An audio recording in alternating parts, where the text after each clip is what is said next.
Kain tayo mga idol. Ulan ngayon dito.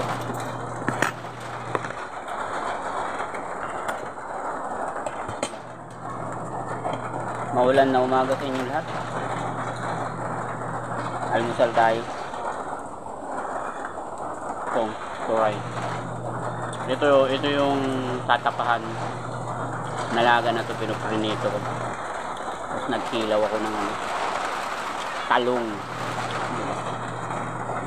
Ito lang yung mga kayang ulamin ng mga mahihirap. Hindi naman tayo anak ng kontraktor. Tayo mga idol. Ingat nga pala kayo ngayon sa bagyo. Masama ang panahon ngayon dito. Sa Lucena, masama ang panahon. Mag-iingat ang lahat. Hindi pa nga naka-recover yung iba. Yung mga nasalanta ng bagyo. Ito na naman, sunod-sunod na bagyo. Okay lang sana kung tatamaan ng bagyo yung mga kurap, mga walang kaluluwa, panay nakaw ang iniisip.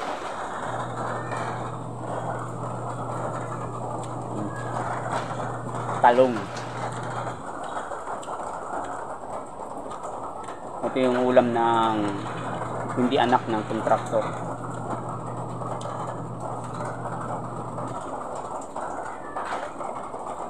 Nakakalungkot nga. Isang alaga na naman natin ng paalam, yung aso ko.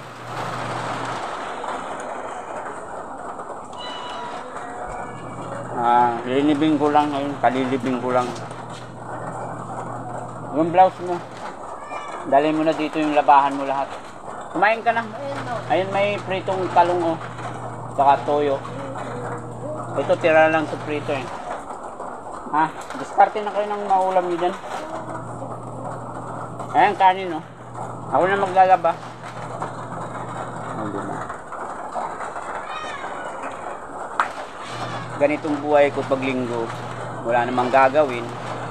Para hindi lang mahirapan si Angela ko. Wow. Diba? Practice pa ka. Kaya mas gusto yung kupan dito lang sa Lucena kasi nakakatulong din ako. Kumain ka na. Ayun, may ano din mo. Hindi mo nakita sa tor? Ayun na, linibing ko na. Diyan oh. Diyan, sa baba na.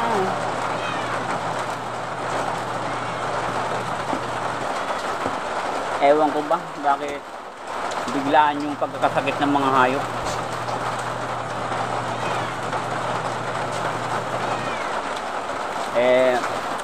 Wala naman tayong pampa-hospital kasi tayong pera. Ginawa namin, unang nagkasakit yung si Oreo, yung ano ko, na pinainom namin yung hydrate. Gumaling naman agad-agad.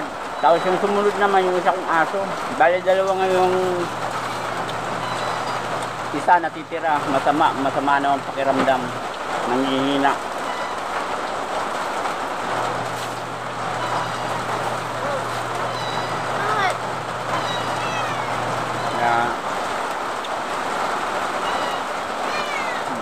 Mamaya na kayo. Panay tagutom ngayon mga hayop kasi malamig. Pero busog na yan. Lumakas na nga ulan.